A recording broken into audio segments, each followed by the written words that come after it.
Hello and welcome. A few weeks ago, I did a video on the 2 steps you definitely need to be including in your anti-aging over 50 skincare routine. In that video, I outlined a basic morning routine and a basic evening routine. In today's video, we're going to do a deep dive and customize your evening skincare routine so that it's just right for you and your anti-aging needs. I'm going to take you into my powder room and share with you my complete evening skincare routine from beginning to end. But remember, as I show you products or tools that I'm using, these are customized for my particular skincare concerns and my targeted problems right now. And they might not be suitable for you. But what I'm going to do is give you tweaks or changes that you can make so that this can fit into your evening skincare routine and that you can come out by the end of this video with a customized skincare routine that works just for you. 3 basic steps are going to remain the same. You're going to do your cleanse, you're going to do your treatment, and then you're going to do a moisturizer.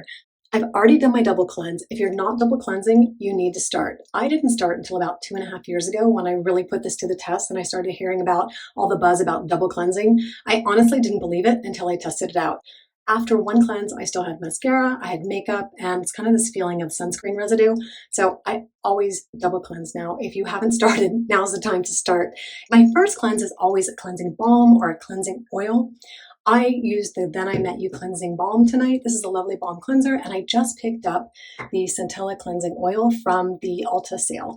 This has a bit of fragrance in it, and it kind of lingers, so I probably won't be rebuying this, but if you don't mind a bit of fragrance, this is a lovely oil cleanse. I try not to spend a ton of money on my cleansers because honestly, you're just sort of getting the gunk off and getting ready for your treatment step. So this will probably end up in my shower, and I'll probably be going back to my HADALABO Holy Grail oil cleanser. I really like this cleanser, but I happened to be out and was curious about testing another cleansing oil. Sometimes, kind of more in the summer months, or if I have really stubborn mascara, I'll reach for my micellar cleansing water or cleansing milk. In this case, this is the NEUTROGENA's micellar cleansing milk. Typically, my micellar will kind of irritate my eye, so I definitely just use it sparingly, and I hold it onto the lid of my eye just to kind of melt off that mascara if I have particularly stubborn or waterproof mascara.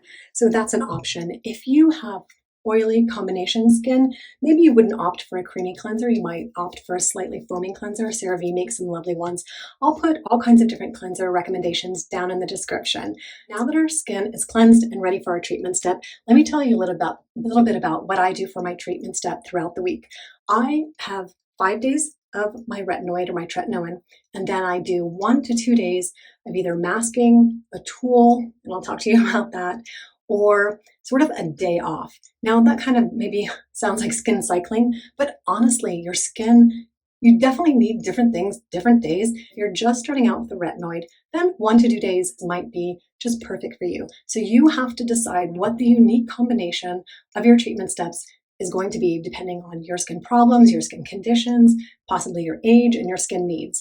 They're recommending starting a retinoid around your 25th birthday. That's kind of the current recommendation. I have a few recommendations for you. I use a prescription tretinoin typically 5 days a week, but sometimes my skin is feeling a little sensitive, and I'll bump it down to a retinaldehyde. Retinaldehyde is one conversion away from vitamin A, Retin-A, Renoa, or the generic version tretinoin. So 2 retinaldehydes that I really enjoy are Moonlight. If you like a serum texture, you'll like this retinaldehyde a lot. It's not too expensive. And then there's the Aven retinol. This is a nice creamy texture for retinaldehyde. And like I said, retinaldehyde is only one conversion away from tretinoin or Retin-A. If you're new and you want to bump it down even more, you can try a retinol.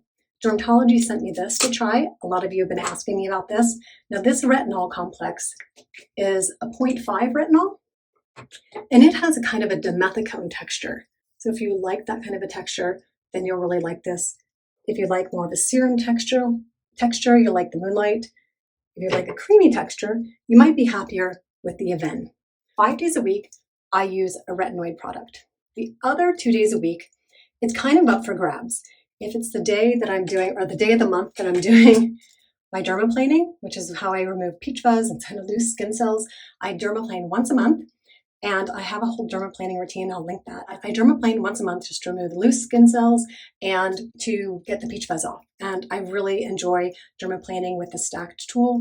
It is a guarded blade, but it is one of the closest blades that I've used that also is a very safe and effective treatment. I definitely do not use a scalpel. I did when I first started. That's what I was trained on in my cosmetology license. For my cosmetology license, in our esthetician classes, we always use a scalpel. But I find using a scalpel on your own skin to be really hard to do.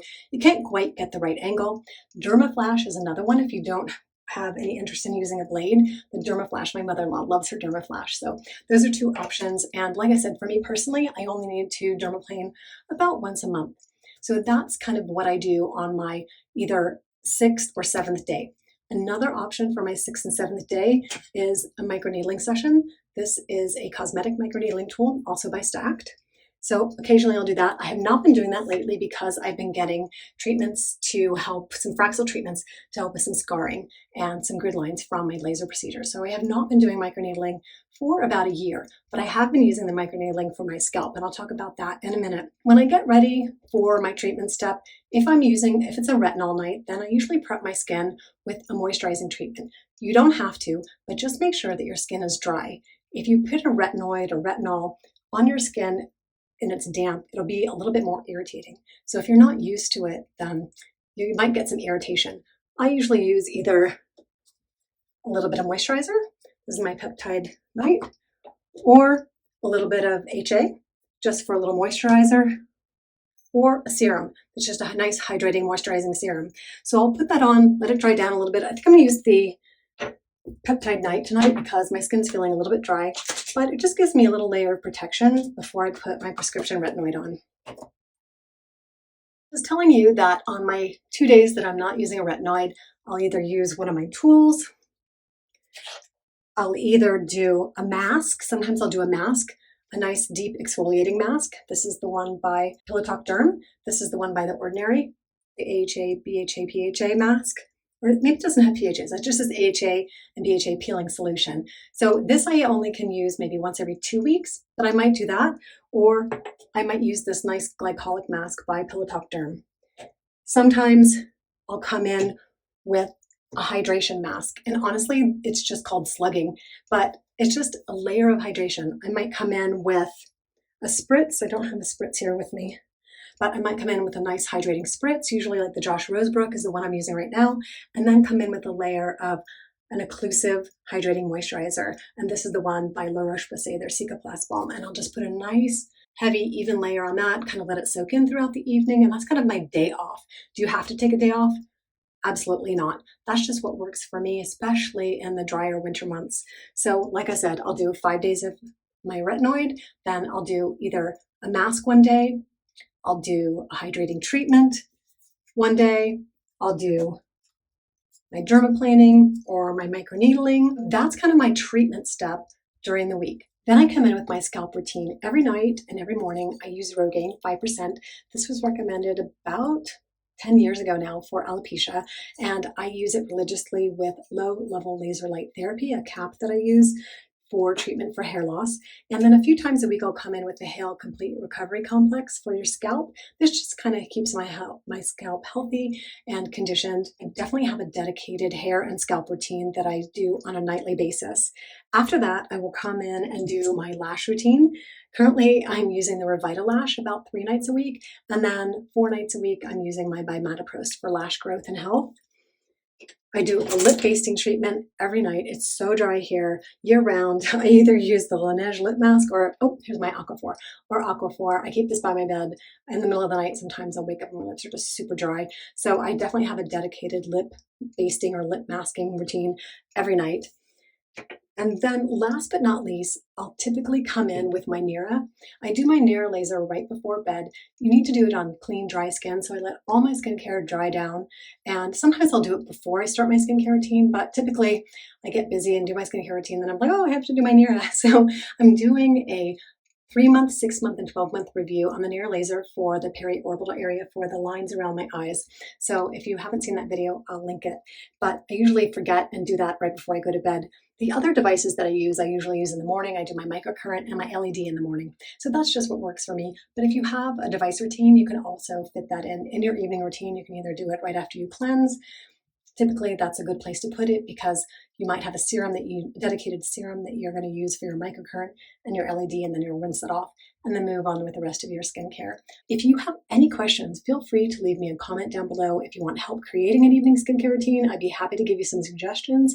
Or if you have questions about your current evening skincare routine, I'd be happy to talk to you about that as well. So feel free to leave me a comment. And if you've gotten some benefit out of today's video, don't forget, click that notification bell, subscribe to our channel. We have fun with skincare, hair care, and makeup here at the Beyond 50 Skin community, and wishing you a skintastic evening.